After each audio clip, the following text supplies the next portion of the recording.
Alo, chào Vinh, xin chào các bạn. Hôm nay thì mình chia sẻ một cái món bánh mì thập cẩm nhân thịt mặn nè. Vừa ngon vừa dễ, chỉ với cái chảo thôi, không có cần dùng lò nướng gì hết.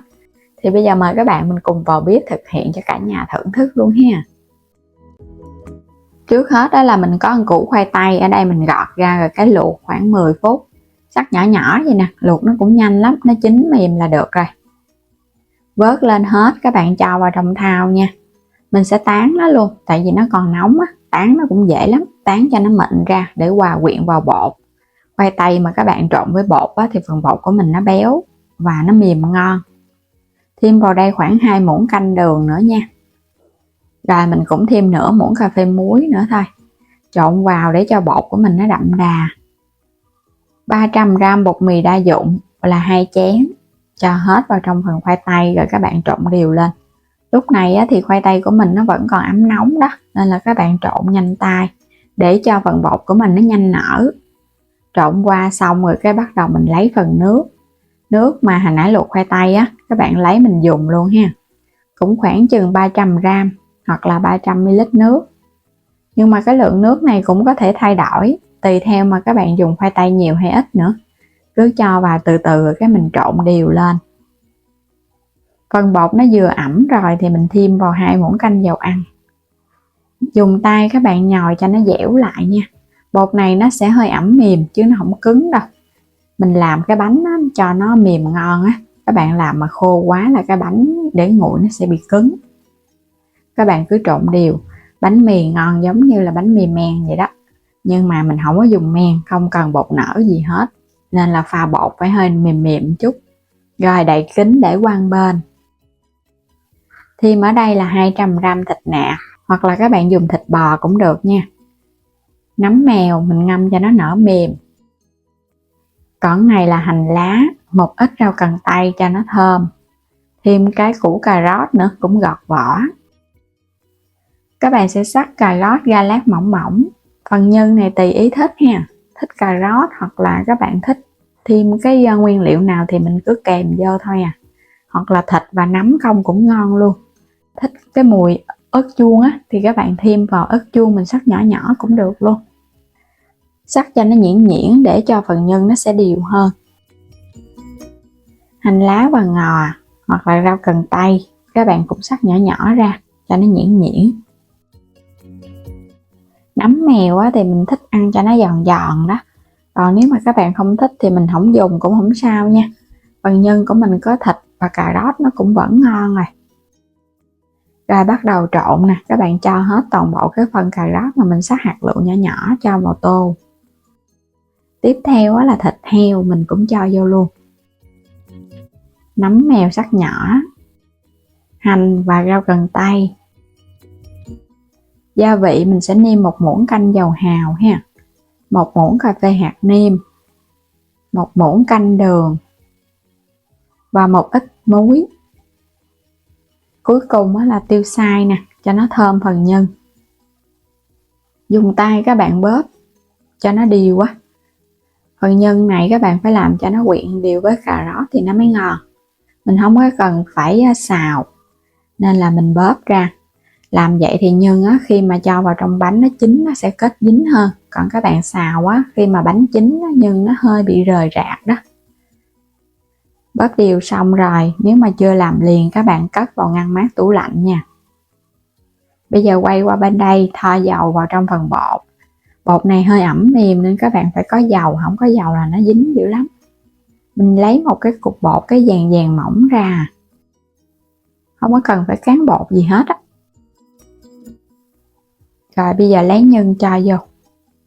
Túm cho nó sát vô. Đừng có cho nó ló nhân ra nha. Ló ra lần chút nữa khi mà mình chiên lên bánh nó bị khét á. Túm cho nó sát sát rồi cái mình đè hơi dẹp dẹp ra. Nhớ phủ dầu ăn nha, cho nó bột nó bóng và nó không có bị dính tay. Bắt cái chảo lên trên bếp, mình cho dầu, nóng dầu, rồi cái cho bánh vô luôn. Rồi cứ làm tương tự à.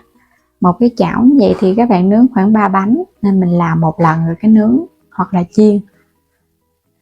Cái này là mình chiên nhưng mà dầu ít.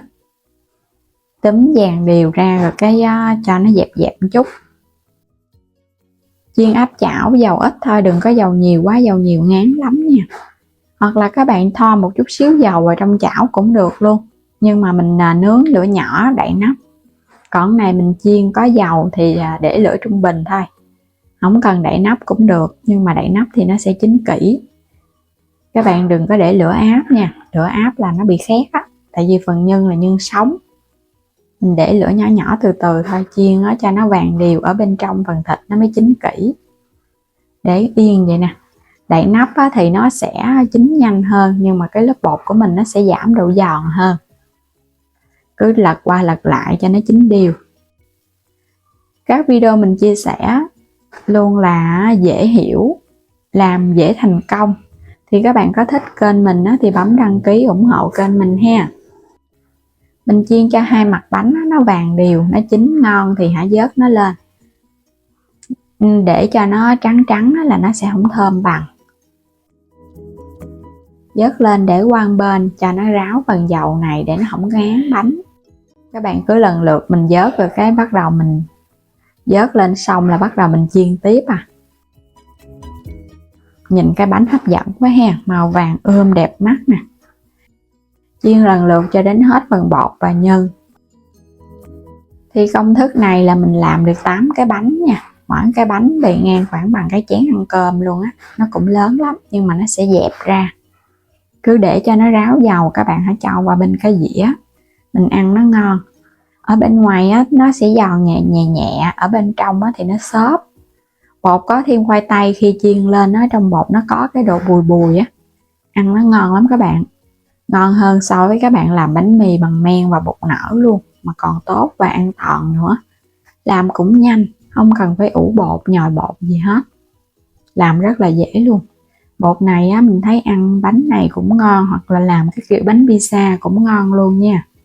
Không thích chiên á, thì các bạn nướng cũng ngon luôn. Cho vào lò nướng, nhớ quét một chút dầu ăn rồi cái mình nướng à. Bánh nhìn hấp dẫn quá chừng luôn. Cái bánh này á, các bạn làm sẵn nè, mỗi buổi sáng mình đem ra hầm nóng là mình ăn được rồi. Một buổi sáng 2 cái bánh, vừa đủ dinh dưỡng nè, mà mình thấy ăn cũng no, ngon miệng, không có ngán. Bánh mặn mặn gì nè, tại vì các bạn đi mua thì mình làm sẵn để tủ đông, sáng ra hầm nóng lại ăn cũng rất là tiện luôn ha. Nhà có trẻ nhỏ thì mình thấy cũng mê lắm. Làm cái này á, ngon hơn là bánh hamburger luôn. Nếu mà thích bổ dưỡng hơn thì dùng thịt bò thay thế và ớt chuông. Còn mình dùng thịt heo và cà rốt, nấm nữa. Phần nhân ăn nó cũng vừa miệng.